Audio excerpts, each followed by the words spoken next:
Hello everyone, welcome back. अपनी previous video में हमने चैप्टर स्टार्ट किया था एम्प्लॉयज़ स्टेट इंश्योरेंस एक्ट 1948 और उस वीडियो में हमने meaning, objective, applicability, non applicability और इन डेफिनेशंस को अपार्ट फ्रॉम दिस एक्ट की एडमिनिस्ट्रेशन को समझा था। ठीक है, आज हम स्टार्ट करने जा रहे हैं आगे अपना further topic, that is standing committee. यहाँ पे देखिएगा कि ईएसआई एक्ट में जो इसकी जो स्कीम है इसको एप्लीकेबल करने के लिए, इसको एडमिनिस्टर करने के लिए ईएसआई कॉरपोरेशन को बनाया गया। और ईएसआई कॉरपोरेशन को एडमिनिस्टर करने के लिए दो कमिटीज़ बनाई गई। पहली है स्टैंडिंग कमेटी, दूसरी मेडिकल बेनिफिट काउंसिल। जो स्टैंडिंग कमेटी है वो एग्जीक्यूटिव के रूप में काम करती है ईएसआई कॉरपोरेशन के लिए।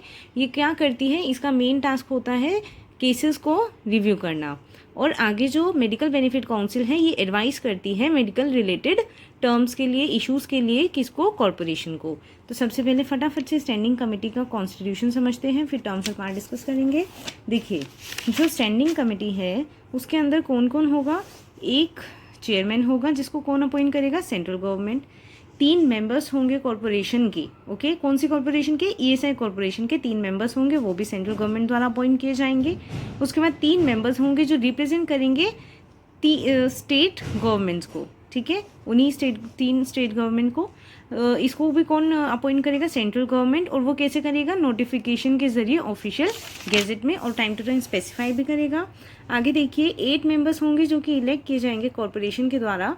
8 के अंदर से 3 मेंबर जो होंगे वो एम्प्लॉयज़ को रिप्रेजेंट करेंगे और 3 एम्प्लॉयज़ को रिप्रेजेंट करेंगे।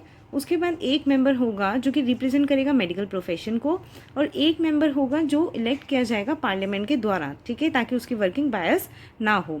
और इसमें डायरेक्टर जनरल भी होगा कॉरपोरेशन का, एक्स ऑफिशियो। ठीक है, आगे देखिए जो टर्म है मेंबर्स की। अब ये जो मेंबर है डी से लेकर के ई तक, जो इनका टर्म रहेगा ऑफिस का, मतलब टेन्योर रहेगा, वो कितना रहेगा, 2 years from the date when they have been elected.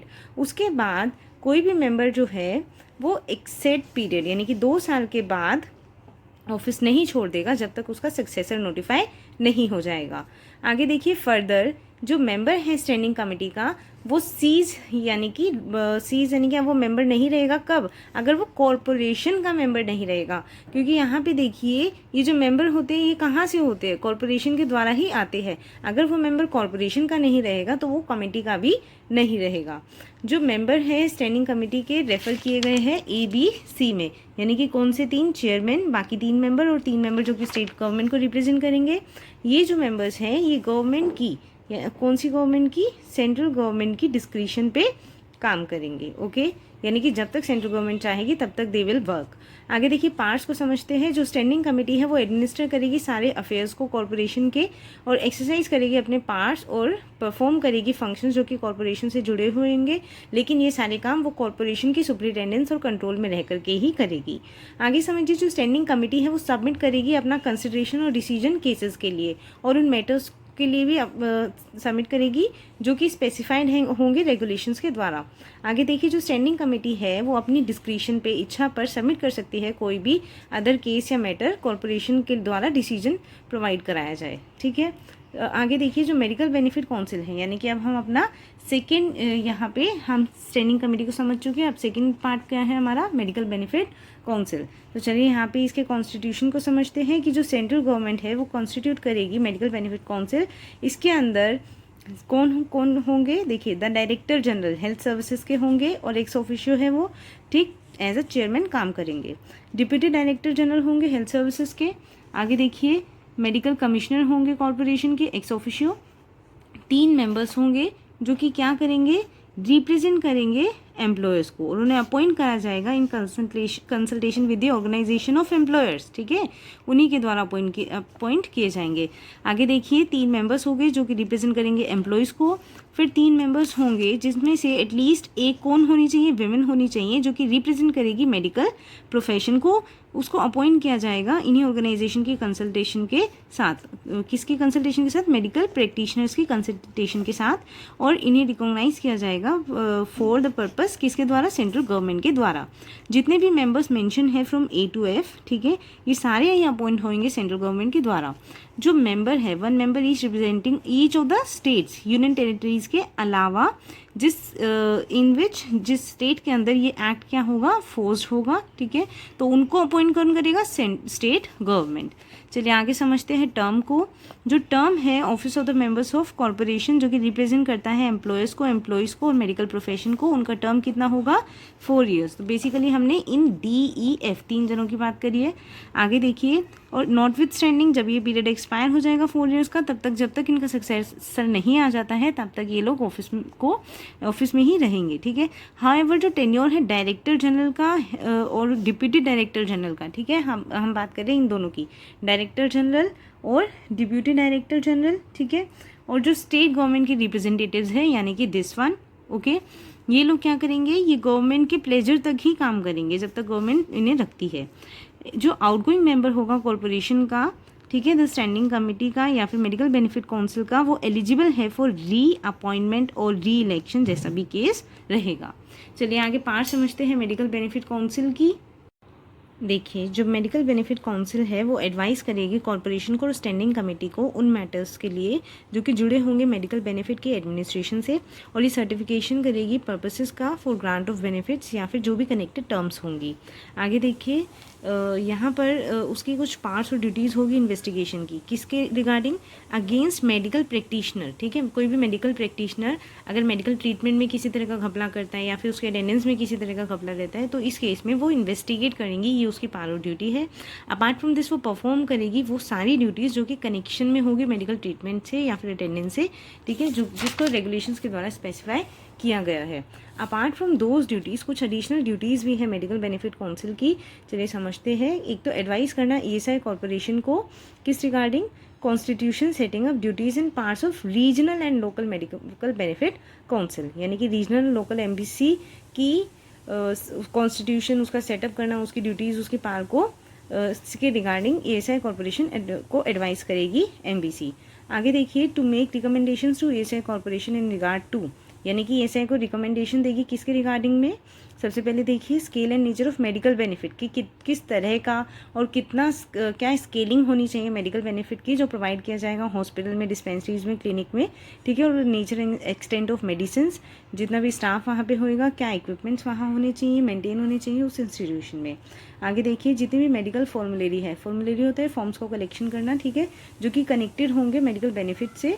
आगे देखिए, जो मेडिकल सर्टिफिकेशन है यानी कि including procedure and forms, certification के लिए स्टैटिस्टिकल रिटर्न, रजिस्टर्स, इन सबको मेंटेन करना और इनको सर्टिफाई करना। आगे देखिए, मेजर्स ली जाएंगी ताकि इम्प्रूव किया जा सके हेल्थ और वेलफेयर इंश्योर्ड पर्सनस का, उनका रिहेबिलिटेशन किया जा सके। अपार्ट फ्रॉम दिस री एम्प्लॉयमेंट भी दिलाई जाए इंजर्ड पर्सन को या फिर डिसेबल और इंजर्ड को। आगे देखिए, वो एडवाइस करेगी ESI कॉर्पोरेशन को कोई भी मैटर जो कि रिलेटेड होगा किससे, प्रोफेशनल कंडक्ट से, किसके, किसी भी मेडिकल प्रैक्टिशनर के जिसको एम्प्लॉय किया गया है for the purpose of providing medical benefits under the act. चलिए अब समझते हैं हमारा अगला टॉपिक, कॉन्ट्रीब्यूशंस। देखिए, एम्प्लॉय स्टेट इंश्योरेंस स्कीम जो है वो बेसिकली एक हेल्थ इंश्योरेंस स्कीम है। इसका जो एम है वो कैश बेनिफिट्स प्रोवाइड कराना होता है अपने एम्प्लॉयज़ को इन केस ऑफ, किस केस में, सिकनेस, मैटर्निटी, एम्प्लॉयमेंट इंजरी। जो दोनों ही एम्प्लॉयर्स और एम्प्लॉयज़ ये क्या करते हैं, कंट्रीब्यूशन करते हैं इस स्कीम में, ठीक है। और इस कंट्रीब्यूशन से जुड़े हुए क्या है, कुछ प्रोविजंस है, चलिए समझते हैं one by one. Subject to the provisions of the act, कि जितने भी एम्प्लॉयज़ है या फिर किसी भी फैक्ट्री के एस्टैब्लिशमेंट के जिस पे ये एक्ट अप्लाई होता है वो इंश्योर्ड होंगे उस मैनर में जो कि एक्ट के द्वारा प्रोवाइड किया जाएगा। जो कॉन्ट्रीब्यूशन पेएबल होगी एक्ट के द्वारा या किसी भी एम्प्लॉय की, ठीक है, in shall comprise of employees contribution, यानी कि उसमें एम्प्लॉय की कॉन्ट्रीब्यूशन भी होगी, एम्प्लॉय की कॉन्ट्रीब्यूशन भी होगी। और ये जो कॉन्ट्रीब्यूशंस है ये किसको दे दी जाएगी, ESI कॉर्पोरेशन को दे दी जाएगी। जितनी भी कॉन्ट्रीब्यूशंस इस एक्ट के द्वारा और या फिर जितना भी मनी रिसीव्ड होगा कॉर्पोरेशन के बिहाफ पर, वो क्या करा जाएगा, पेड इनटू अ फंड, जिसको क्या बोलेंगे, ESI फंड, ठीक है, which shall be held and administered by the corporation, इसी एक्ट के पर्पस के लिए। अब आगे देखिए, यहाँ पे क्या है, रेट ऑफ कंट्रीब्यूशन। देखिए कि जितने वर्कर के वेजेस है उसका 4.75% कंट्रीब्यूशन करेगा, 4.75 कंट्रीब्यूशन करेगा एम्प्लॉयर और 1.75% कंट्रीब्यूशन करेगा एम्प्लॉई, ठीक है, आगे समझते हैं एग्जाम्पशन कहाँ दी हुई है। जहाँ पर किसी एम्प्लॉय के वेज अगर गवर्नमेंट की बताई हुई लिमिट से कम है, ठीक है, जो लिमिट गवर्नमेंट ने प्रिस्क्राइब करी है वेजेस के लिए अगर उससे कम है तो वो एम्प्लॉय एग्जाम्प्ट है कंट्रीब्यूशन पे करने से। ठीक है, आगे देखिए कि जो कंट्रीब्यूशन है, सपोज़ कीजिए कि एक पर्सन को उसके वेजेस मिलते हैं 30th को, ठीक है, इन एवरी मंथ 30th, तो यहाँ पे 30th को ही उसका कंट्रीब्यूशन भी पेएबल हो जाएगा, यानी कि जो कंट्रीब्यूशन होगी वो पेएबल होगी वेज पीरियड की रिस्पेक्ट में कि जो ऑर्डिनरीली फॉल करती है on the due date of on the last day of the wage period. ठीक है, और जहाँ पर कोई एम्प्लॉयड होता है पार्ट वेज पीरियड के लिए, ठीक है, पार्ट वेज मतलब सपोज़ कीजिए 15 दिन के लिए हुआ, तो जो 15th है, ठीक है, वो क्या मानी जाएगी, पेबल कंट्रीब्यूशन पेबल की डेट में, उस दिन से कंट्रीब्यूशन पेबल होगा। ठीक है, और इस एम्प्लॉयड अंडर 2 और more employers during the same wage period. Suppose कीजिए कि मिस्टर ए है, ठीक है, वो मिस्टर एक्स है, वो मिस्टर ए के अंडर भी काम कर रहे हैं और बी के अंडर भी काम कर रहे हैं। ए के अंडर उसने काम किया 1 से 15 तारीख तक, बी के अंडर उसने काम किया 15 से 30 तारीख तक। तो यहाँ पे कंट्रीब्यूशन कब पेएबल होगी, 15 को। यहाँ पे कंट्रीब्यूशन कब पेएबल होगी, 30 को। ठीक है, आगे देखिए नेक्स्ट पॉइंट समझते हैं कि इफ़ एनी कंट्रीब्यूशन, यानी कि किसी भी तरह की कंट्रीब्यूशन जो इस एक्ट के द्वारा पेएबल है, अगर वो पे नहीं करी गई प्रिंसिपल एम्प्लॉयर के द्वारा जिस डेट पर वो ड्यू थी, तो यहाँ पर उस पर इंटरेस्ट रेट एप्लीकेबल होगा 12% पर एनम, या फिर उससे ज़्यादा भी हो सकता है। लेकिन 12% से ज़्यादा, वो जो 12% से ज़्यादा सपोज कीजिए 19% कर दिया, ठीक है, अभी 19% जो है, और अगर किसी स्केड्यूल्ड बैंक का लेंडिंग रेट कितना है 15%, तो ये 19% नहीं हो सकता, इट कैन बी ओनली 15%, यानी कि ये 12% एक्सीड कर सकता है, हायर रेट पे हो सकता है, लेकिन उससे हाई नहीं होगा जो कि लेंडिंग रेट होगा किसी स्केड्यूल बैंक का। ठीक है, और जो भी इंटरेस्ट रिकवरेबल होगा वो भी किस मैनर में लिया जाएगा, जैसे किसी लैंड रेवेन्यू के एरियर्स को कलेक्ट किया जाता है। आगे समझते हैं 7th पॉइंट की जो टोटल कंट्रीब्यूशन है एम्प्लॉयर का भी एम्प्लॉई का भी, वो डिपॉजिट किया जाएगा चेक और कैश या फिर डीडी के द्वारा डेजिग्नेटेड बैंक ब्रांचेस में, स्केड्यूल बैंक की, जो कि ऑथराइज होगा ईएसआई कॉर्पोरेशन के द्वारा। कब, ऑन और before the 21st month of the following calendar month जिसके अंदर वेजेस फॉल ड्यू। सपोज कीजिए अप्रैल मंथ के वेजेस ड्यू थे, ठीक है, यहाँ 30 अप्रैल को कंट्रीब्यूशन क्या हुआ, पेएबल हो गया। अब नेक्स्ट मंथ कौन सा रहेगा, मई। अब मई में 21st से पहले या फिर 21 को अब क्या करना है, इन्हें कंपनी को क्या करना है, चेक डीडी कैश के फॉर्म में कंट्रीब्यूशन का अमाउंट जमा कराना है। ठीक है, अगर ड्यू डेट हॉलीडे होती है तो उससे नेक्स्ट डे पैसा जमा किया जाएगा, दैट इज़ 22 ऑफ मई। अब यहाँ पे समझिए जो कंट्रीब्यूशन डिपोज की जाएगी थ्रू अ चालान इन, वो क्या होगी, क्वाड्रीप्लिकेट। अब यहाँ पे क्वाड्रीप्लिकेट में तो उसकी 4 कॉपीज़ बनेगी। एक अब बेसिकली देखा जाए तो किसको दी जाएगी, जो कंपनी यानी कि एम्प्लॉयर की, एक एम्प्लॉय की, एक बैंक की अपनी कॉपी और एक कॉर्पोरेशन को सबमिट की जाएगी। आगे देखिए कि contribution is deposited in the account of employee state insurance fund, यानी कि कंट्रीब्यूशन डिपॉजिट कर दिया ईएसआई फंड में। अब समझते हैं कंट्रीब्यूशन का पीरियड और बेनिफिट पीरियड। तो चलिए अब समझते हैं कंट्रीब्यूशन पीरियड और बेनिफिट पीरियड। एक साल के अंदर 2 कंट्रीब्यूशन पीरियड्स होते हैं 6 मंथ्स के, और उन्हीं के लिए कॉरस्पॉन्डिंग बेनिफिट पीरियड्स भी होते हैं 6 मंथ्स ईच। यहाँ पे समझते हैं कि जो एक्ट है ईएसआई कॉर्पोरेशन ने यहाँ पर 2 स्लॉट्स में डिवाइड किया है इसे। यहाँ पे हमारा टोटल देखा जाए तो जो फाइनेंशियल ईयर होता है अप्रैल टू मार्च। अब यहाँ पर आप समझिए 2 स्लॉट्स है कंट्रीब्यूशन पीरियड के और 2 स्लॉट्स है कॉरस्पॉन्डिंग बेनिफिट पीरियड के। देखिए जो कंट्रीब्यूशन पीरियड है वो रहेगा अप्रैल टू मार्च, यानी कि जब कोई एम्प्लॉई यानी कि मिस्टर एक्स की वेजेस में से उसका कंट्रीब्यूशन डिडक्ट हो रहा है, साथ ही एम्प्लॉयर भी अपना कंट्रीब्यूशन दे रहा है, तो वो पैसा कहाँ जा रहा है, ये ईएसआई फंड में। ठीक है, अब जो अप्रैल से लेकर सितंबर तक इसने कंट्रीब्यूशन दिया है, इस कंट्रीब्यूशन का बेनिफिट ये ले सकता है जनवरी से जून के स्लॉट में। ठीक है, और उसके बाद इसने जो कंट्रीब्यूशन दिया है अक्टूबर से लेकर के मार्च में, यानी कि उस कंट्रीब्यूशन के लिए बेनिफिट कब ले सकता है, जुलाई से लेकर के दिसंबर में। नाउ द थिंग इज़, ये जो आपको मैंने समझाया है ये किसके लिए समझाया है, एग्जिस्टिंग एम्प्लॉय के लिए। ठीक है, और अगर कोई एम्प्लॉय नया आता है तो नए एम्प्लॉय के लिए क्या कंडीशन होगी, नए एम्प्लॉय के लिए जो कंट्रीब्यूशन पीरियड है वो स्टार्ट हो जाएगा उसी डेट से जिस दिन से उसकी एम्प्लॉयमेंट स्टार्ट होती है। ठीक है, लेकिन आगे जो उसका बेनिफिट पीरियड रहेगा, यानी कि बेनिफिट वो कब क्लेम कर पाएगा, बेनिफिट पीरियड जो है उसका एम्प्लॉयमेंट के इस डेट से 9 मंथ्स के बाद। ठीक है। अगर आप देखें तो यहाँ पर भी 9 मंथ्स ही अप्रोक्स हमारा काउंट बैठेगा, जैसे अप्रैल से लेकर के जनवरी तक, यानी कि 9 महीने बाद ही उसको ये टेन्योर ये यहाँ पे बेनिफिट का इस टेन्योर में फॉल करेगा। यहाँ पर एक चीज़ और देखिएगा कि 9 मंथ्स हो जाता है स्टार्टिंग से लेकर के, लेकिन जो एंड है, एंड से लेकर के 3 मंथ्स के अंदर अंदर वो बेनिफिट क्लेम कर सकता है, मतलब कॉरस्पॉन्डिंग 3 मंथ्स। अब यहाँ पर एक चीज़ और समझिए कि कोई नया एम्प्लॉय है और उसने अभी तक 9 मंथ्स के लिए पे नहीं किया है कंट्रीब्यूशन, तो वो बेनिफिट के लिए एलिजिबल ही नहीं होगा। क्योंकि मैं आपको चलिए यहाँ से लिंक करके इसको समझते हैं फटाफट से। देखिए बेनिफिट कौन सा, sickness benefit.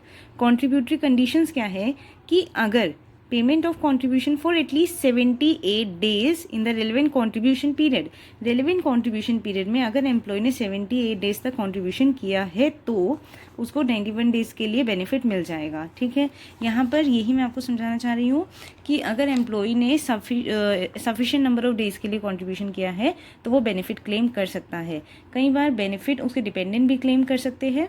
So basically benefit period क्या होता है, जब आप उस बेनिफिट के लिए एलिजिबल हो जाते हैं, ठीक है। यहाँ पे अप्रैल से लेकर के 30 सितंबर तक उसको कंट्रीब्यूट ही करना पड़ेगा, लेकिन बेनिफिट मिलेगा कब, जनवरी से जून में। और फिर सितंबर के बाद वो कब से कंट्रीब्यूशन करेगा, अक्टूबर से लेकर के मार्च तक।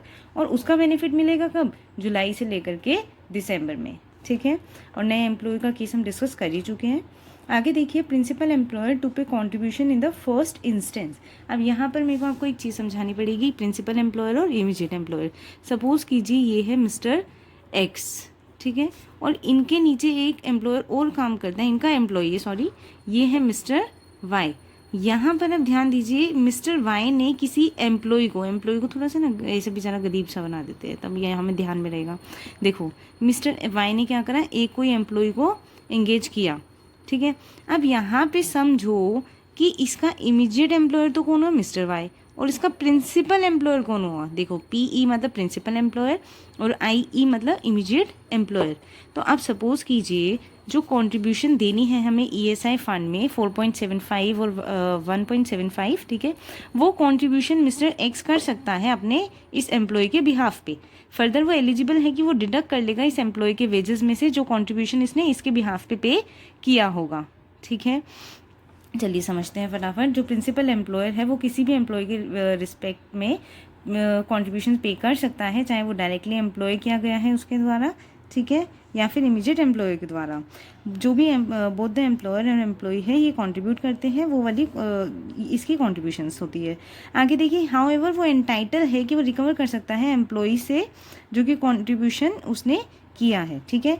Not otherwise in case of employee directly employed by him, अगर डायरेक्टली एम्प्लॉय होगा तो नहीं कर पाएगा, ठीक है। क्योंकि एक कंडीशन क्या होती है, नॉट बीइंग एग्जाम्प्टेड एम्प्लॉय, अगर वो एग्जाम्प्टेड एम्प्लॉय है इस केस में, ठीक है। अगर एग्जाम्प्टेड है यानी कि जो उसके वेजेस है वो गवर्नमेंट की प्रिस्क्राइब की हुई लिमिट से कम है, तो उस केस में वो उसके वेजेस को डिडक्ट नहीं कर सकता है कॉन्ट्रीब्यूशन के रिस्पेक्ट में जो उसने की है, ठीक है। आगे समझिए, नॉटविथ स्टैंडिंग किसी भी तरह का contract contrary neither principal employer के लिए नॉर इमीडिएट एम्प्लॉयर के लिए एंटाइटल नहीं होगा कि वो एम्प्लॉयर का कॉन्ट्रीब्यूशन जो है डिडक्ट कर ले एम्प्लॉय के वेजेस में से। समझे कि देखिए यहाँ पे मैं आपसे सिंपल सी बात करती हूँ, ये सपोज कीजिए कॉन्ट्रीब्यूशन है। अभी कॉन्ट्रीब्यूशन कैसे बनता है, इसके अंदर 4.75 किसका होगा, एम्प्लॉयर के उसका, ठीक है, और बाद में 1.75 किसका होगा, एम्प्लॉय के उसका वेजेस का, ठीक, दोनों एम्प्लॉय के वेजेस के होंगे। अब यहाँ पे समझिए कि अगर एम्प्लॉयर जो है वो ये 1.75 पे करता है तो वो एम्प्लॉय के वेजेस में से इसको डिडक्ट कर सकता है, लेकिन अगर एम्प्लॉयर है वो 4.75 किसी भी हाल में डिडक्ट नहीं कर सकता है एम्प्लॉय के वेजेस में से, ओके। आगे देखिए, कोई भी किसी भी तरह का सम जो कि पेड बाय प्रिंसिपल एम्प्लॉयर है वेजेस में से act shall be deemed to be interested by him by the employee for the purpose of paying contribution in respect of which it was deducted।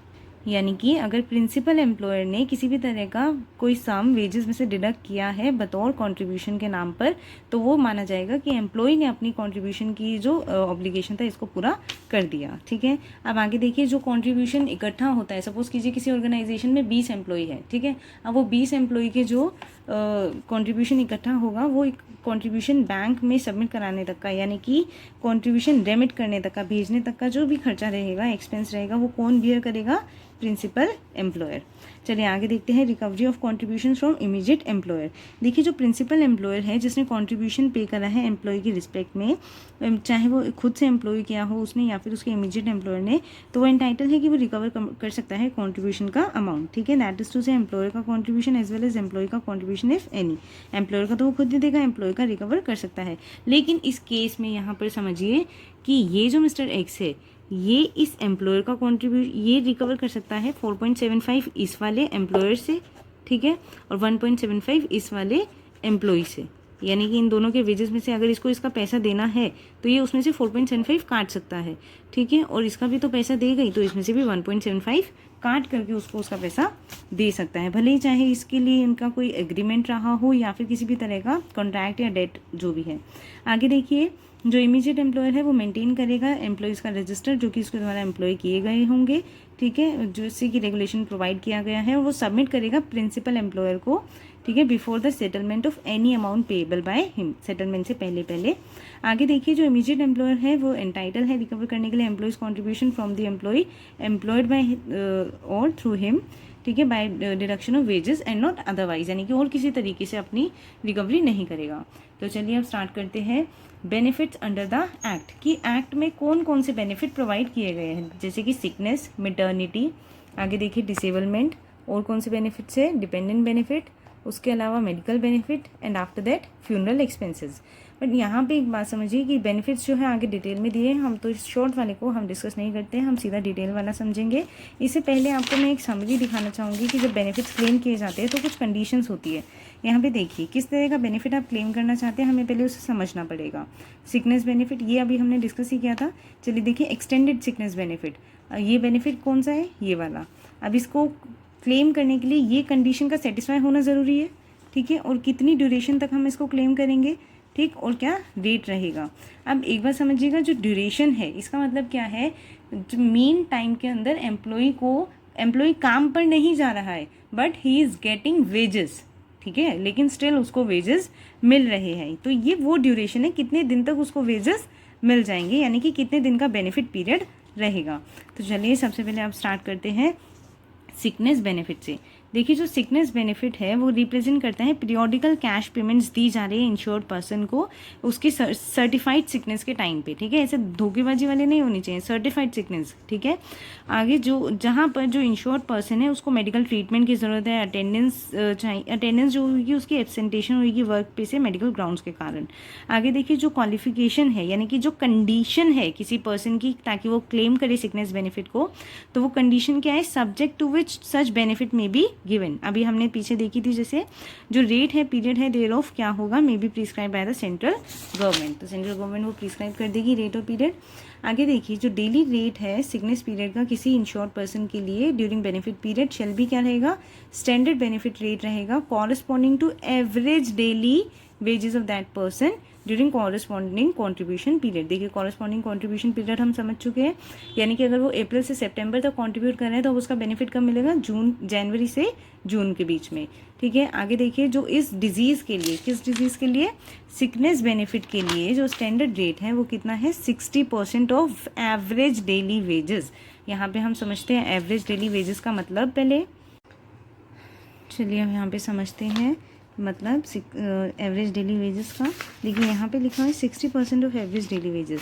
अब suppose कीजिए कि एक person है उसका monthly veg कितना है, 12,000 ना, अगर मैं इसको 30 से डिवाइड करूँ तो उसका एक दिन का वेज कितना हो गया, 400। अब यहाँ पे हमारी टर्म क्या थी कि 60% ऑफ एवरेज डेली वेजेस। अब यहाँ पे देखिए डेली वेजेस कितने हैं, 400, इसका 60% कितना आ गया, 240, and it is of per day. अगर यहाँ पे इसको इंटू कर दे 30 से तो ये आ गया 7200, यानी कि पूरे मंथ का। यानी कि during the period of sickness जो एम्प्लॉय है, इंजर्ड पर्सन है या फिर जो सिक पर्सन है उसको क्या मिलेगा, 7200 पर मंथ एज वेजेस मिलेगा, ठीक है, even when he is not going to the work. जो मैक्सिमम ड्यूरेशन है सिकनेस बेनिफिट के लिए वो कितना है 91 डेज तक, 2 कॉन्जिक्यूटिव बेनिफिट पीरियड्स तक, ठीक है। यानी कि हमारे कॉन्जिक्यूटिव बेनिफिट पीरियड कब रहेंगे, जैन से जून या फिर जून से दिसंबर, इनका टोटल में मिलाकर के 91 डेज तक के लिए वो बेनिफिट ले सकता है। जो सिकनेस बेनिफिट है वो अवेलेबल नहीं है किसी इंश्योर्ड पर्सन को for the first 2 days of sickness के पहले 2 दिन के लिए। लेकिन अगर 2 दिन के ठीक होने के बाद दोबारा 15 दिन के अंदर अंदर वो बीमार हो जाता है तब उसको इन 2 दिन के लिए भी बेनिफिट मिलेगा, ओके। और सब्सिक्वेंट पहले यानी कि बाद वाले टाइम के लिए भी मिलेगा। फर्दर जो कोई इंश्योर्ड पर्सन है वो सिकनेस बेनिफिट 91 डेज से ज़्यादा के लिए नहीं ले सकता है 2 कॉन्जिक्यूटिव बेनिफिट पीरियड में। आगे समझते हैं एक्सटेंडेड सिकनेस बेनिफिट। यहाँ पे देखिए जब सिकनेस बेनिफिट 91 डेज वाला एग्जॉस्ट हो जाता है तो कोई भी पर्सन जो कि सफ़र कर रहा है किससे, tuberculosis, leprosy, tuberculosis is TB, leprosy क्या है, एक स्किन की डिजीज़ हो जाती है, ये बहुत ही रेयर होती है, पूरे साल में भी 100 लोगों को या उससे कम, ठीक है। किसी भी तरह का मेंटल इलनेस है या फिर मैलिग्नेंट डिजीज़, तो इस तरह की जो डिजीज़ रहेगी, ठीक है, any other specified long term disease है या फिर और कोई, तो वो एंटाइटल्ड है एक्सटेंडेड सिकनेस बेनिफिट के लिए हायर कैश बेनिफिट रेट पे, ठीक है। पहले उस पर नॉर्मल सिकनेस के लिए कितना था 60%, यहाँ पे देखिएगा, ठीक है। और अब इस वाले के लिए कितना है 70%, किसका, average daily ways for a period of 2 years. अब आगे देखिए जो कितने साल तक, नहीं 2 साल तक के लिए।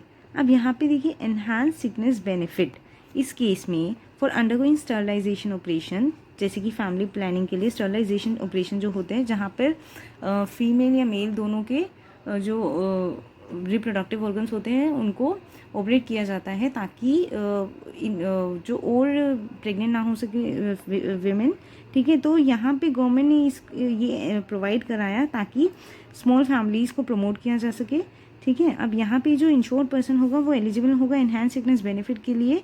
अब यहाँ पर उसको इंसेंटिव दिया जाएगा पर्सन को या फिर विमेन को, दोनों को मिल सकता है, मेल और फीमेल को। मेल के लिए वेस्केटॉमी होता है, फीमेल के लिए टिबेक्टॉमी के ऑपरेशंस होते हैं, ठीक है, जहाँ पे रिप्रोडक्टिव ऑर्गन्स को मतलब ब्लॉक कर दिया जाता है to promote small family norms. यहाँ पे जो डेली रेट होगा एनहांस सिकनेस बेनिफिट का will be the double of standard benefit. Standard benefit कितना था हमारा 50%, अब इसका डबल कर दो तो सिंपल सी बात है 100% और equivalent rate of wages, daily wages, ठीक है। Applicable for the benefit period जहाँ पर स्पेल सर्टिफाइड करता है, यानी कि जो स्पेल है या सर्टिफिकेट में जितना टाइम लिखा हुआ होगा, ठीक है। चलिए फटाफट से हम इसको चार्ट के थ्रू भी एक बार समझ लेते हैं। देखिए सिकनेस बेनिफिट एक्सटेंडेड हम समझ चुके थे, अब एनहांस सिकनेस बेनिफिट कितने दिन के लिए पेमेंट मिलेगी, एटलीस्ट 70 डेज़ के लिए, ठीक है। इन सॉरी कॉन्ट्रीब्यूशनरी कंडीशंस है कि उसने एटलीस्ट 70 डेज़ तक पैसा दिया हो, ठीक है। ड्यूरेशन कितना रहेगा 7 days from vasectomy and 14 days from for tubectomy. अगर मेल है तो उसको 7 दिन की छुट्टी पेड वेजेस और फीमेल है तो उसको 14 डेज़ की छुट्टी, ठीक है, जो कि एक्सटेंडेबल हो जाएगा अगर कॉम्प्लिकेटेड ऑपरेशन हुआ है तो। और benefit rate twice the standard. चलिए आई होप आपको ये टेबल भी समझ में आ रही होगी। अब हम अपना दूसरा बेनिफिट स्टार्ट करते हैं, maternity benefit. I hope maternity benefit की टर्म से आप अवेयर होंगे। जब ड्यूरिंग टाइम ऑफ प्रेगनेंसी किसी भी तरह का मैटरनिटी बेनिफिट जब फीमेल को दिया जाता है। देखिए जो क्वालिफिकेशन है इंश्योर्ड विमेन की ताकि वो क्लेम कर सके मैटरनिटी बेनिफिट को, वो कंडीशन क्या है, सब्जेक्ट टू जिस कंडीशंस को ध्यान में रख के बेनिफिट दिया जाएगा और रेट और पीरियड सब स्पेसिफाई कौन करेगा, सेंट्रल गवर्नमेंट। जो मैटरनिटी बेनिफिट होगा वो पेएबल होगा इंश्योर्ड विमेन को, ऑब्वियसली बात है विमेन को ही पेएबल होगा, मेन को नहीं होगा। In the following cases subject to contributory conditions. देखिए कंडीशंस क्या क्या रहेंगी। देखिए सबसे पहला क्या है, कन्फाइनमेंट, यानी कि डिलीवरी का टाइम जब when female is giving birth to the child, यहाँ पे इसको जो पेड लीव मिलेगी, वेजेस मिलेंगे, वो 12 वीक के लिए मिलेंगे। लेकिन ये कंडीशन है कि 6 वीक कन्फाइनमेंट से पहले होने चाहिए और 6 वीक कन्फाइनमेंट के बाद होने चाहिए। और इसके लिए इसको फॉर्म 21 और 23 को सबमिट करना पड़ेगा फिल करके। आगे देखिए मिसकैरेज और मेडिकल टर्मिनेशन के केस में यहाँ पर कितने टाइम का पेड मिलेगा, कितने टाइम के लिए लीव मिलेगी और वेजेस मिलेंगे 6 वीक के लिए, ठीक है। और यहाँ पे फॉर्म कौन सा रहेगा 20 और 23। आगे जब किसी भी तरह की सिकनेस अगर प्रेगनेंसी, कन्फाइनमेंट या फिर प्री मेच्योर बर्थ से होती है तो उसके लिए 1 मंथ की पेड लीव्स मिल सकती है, ठीक है। और इसमें फॉर्म 8, 9, 10 को फिल किया जाएगा। इन द इवेंट अगर किसी इंश्योर्ड विमेन की डेथ हो जाती है कन्फाइनमेंट के टाइम पे, जहाँ पे शी लीव्स अ चाइल्ड, तो उस केस में जो फॉर्म 24B के अंदर उसने जिसको नॉमिनी रेफ़र किया होगा वो उसको बेनिफिट मिलेगा। आगे देखिए मैटरनिटी बेनिफिट का जो रेट है वो कितना है 100%, यानी कि जितनी वेजेस उसको पहले मिलती थी वही उसको लीव पीरियड में मिलेगी। आप समझते हैं कन्फाइनमेंट का मतलब। कन्फाइनमेंट क्या है, सेक्शन 2(3) में डिफाइंड है कन्फाइनमेंट कि किसी भी तरह की लेबर जो कि रिजल्ट होती है, इसका रिजल्ट क्या रहता है, किसी चाइल्ड को बर्थ देना कब, 26 वीक्स के बाद, ठीक है। अब यानी कि अदर वर्ड्स में समझते हैं कि अगर कोई स्टिल बॉर्न बेबी है वो 26 वीक से पहले हो जाता है तो वो कन्फाइनमेंट नहीं माना जाएगा, ठीक है। और कन्फाइनमेंट 26 वीक्स के बाद ही कंसिडर होगा एज़ पर लॉ। अब मिसकैरेज को समझते हैं कि एज़ पर सेक्शन 214B जो मिसकैरेज है वो क्या है, एक्सपल्जन है कि किसी भी तरह के कंटेंट्स ऑफ प्रेग्नेंट यूट्रस किसी भी टाइम पीरियड पे, आप बेसिकली समझते ही है इस चीज़ को, ठीक है, during the 6th week of pregnancy, but does not include, इसके अंदर वो मिसकैरेज नहीं आएगा जो कि विलफुली कराया गया, जैसे कि जो IPC के अकॉर्डिंग क्या है पनिशेबल है, जैसे कि अगर फीमेल फिटिसाइड, ठीक है। एलिजिबिलिटी फॉर मैटरनिटी बेनिफिट्स, देखिए अगर कोई भी फीमेल जिसने कि अपने क्या करा है यहाँ पे देखिए समझते हैं, अपने कॉन्ट्रीब्यूशन पीरियड में एटलीस्ट 70 डेज़ के लिए, कॉन्ट्रीब्यूशन पीरियड में अप्रैल से सितंबर 70 डेज़ के लिए या फिर अक्टूबर से मार्च 70 डेज़ के लिए कंट्रीब्यूशन किया है तो उसको क्या मिलेगा, मैटरनिटी का बेनिफिट मिल जाएगा। अपार्ट फ्रॉम दिस यहाँ पर इसको इंश्योर्ड वुमेन को ये भी प्रोवाइड कराने पड़ेंगे certificate of pregnancy, expected date confinement की, एक्चुअल कन्फाइनमेंट, और उसको भेजा जाएगा लोकल ऑफिस में जहाँ पे वो अटैच होंगे, ठीक है, जहाँ पे वो क्लेम कर रही है अपना मैटरनिटी बेनिफिट को। अब आगे देखिए किसी भी तरह का एलिजिबल होने के लिए जो कन्फाइनमेंट है वो कब होनी चाहिए, actually occur or should expected to occur in the benefit period of relative insured women. Suppose करिएगा कि अगर कोई न्यू फीमेल एम्प्लॉय है तो न्यू फीमेल एम्प्लॉय का अब उसने 70 डेज़ तक पैसा अगर दे भी दिया, ठीक है, तो अगर उसका फर्स्ट बेनिफिट के टाइम पर, यानी कि यहाँ पे समझिए अगर इसने फर्स्ट बेनिफिट पीरियड कौन सा होगा, जनवरी टू जून, अब इसने यहाँ पे पे भी कर दिया भले 70 डेज़ के लिए, but still the thing is कि यहाँ पे दिसंबर में उसका बेबी हो जाता है जनवरी से पहले, तो अगर दिसंबर में हो जाता है तो दिसंबर मंथ के लिए कॉन्ट्रीब्यूशन पीरियड क्या रहता है, अक्टूबर से मार्च। लेकिन अब यहाँ ध्यान दीजिएगा अक्टूबर से मार्च के लिए उसने कॉन्ट्रीब्यूशन पे नहीं किया है तो इस केस में उसको मैटरनिटी बेनिफिट नहीं मिलेगा, ठीक है। कॉन्वर्सली अगर उसने उसकी कन्फाइनमेंट की डेट उसके बेनिफिट पीरियड के बाद आती है तो वो क्लेम कर सकती है। आगे समझते हैं मैटरनिटी बेनिफिट फॉर सिकनेस। कोई भी इंश्योर्ड वुमेन जो कि क्वालिफाइड है क्लेम करने के लिए मैटरनिटी बेनिफिट को फॉर एन एडिशनल पीरियड कितना, नॉट एक्सीडिंग 1 मंथ, किस कारण से वर्क से एब्सेंट रहना, ठीक है, रिजल्टिंग इन सिकनेस किसी भी कारण से हुई हो, जैसे प्रेगनेंसी से, कन्फाइनमेंट से या फिर प्री मैच्योर से। आगे देखिए disease like anaemia, post confinement weakness, light symptoms जो भी होते हैं फीमेल के अंदर वो कन्फाइनमेंट में के टाइम पे या फिर उसके बाद, तो ये सब क्या है, ये इसके लिए कन्फाइनमेंट ये मानेंगे कि कन्फाइनमेंट से ही अराइज हुए और medical certificate requisite medical certificate issue करने पर वो फीमेल जो है बेनिफिट ले सकती है फॉर 1 मंथ, ठीक है। अब आगे देखिए कन्फाइनमेंट के एक्सपेंसेस जो भी इंश्योर्ड वुमेन होगी, ठीक है, और इंश्योर्ड पर्सन होगा in respect of his wife, उनको पे किया जाएगा 1000 का सम। अगर वो कहाँ पे जो कन्फाइनमेंट कहाँ हो रहा है कि किसी ऐसे मेडिकल फैसिलिटीज़ के ऐसी जगह पे जहाँ पे ESI स्कीम में कोई मेडिकल फैसिलिटी नहीं थी, तो देखो ESI हॉस्पिटल्स के अंदर होगा तो वो फ्री ऑफ कॉस्ट होगा। आगे लेकिन अगर यहाँ पे किसी भी तरह की ऐसे प्लेस पर जहाँ पे नेसेसरी मेडिकल फैसिलिटीज़ अवेलेबल थी, ठीक है, भले वो ESI स्कीम के अंडर अवेलेबल नहीं था, स्टिल उसको 1000 रुपीज़ का बेनिफिट, कैश बेनिफिट मिलेगा एज कन्फाइनमेंट एक्सपेंसेस, ठीक है। आगे देखिए जो कन्फाइनमेंट के एक्सपेंसेस रहेंगे वो पेएबल रहेंगे 2 कन्फाइनमेंट्स होंगे, यानी कि 2 बच्चों तक के लिए, और बेनिफिट जो है वो कहाँ दिया जाएगा, ब्रांच ऑफिस में दिया जाएगा, चाहे वो इंश्योर्ड वुमेन हो या फिर इंश्योर्ड पर्सन हो, ठीक है।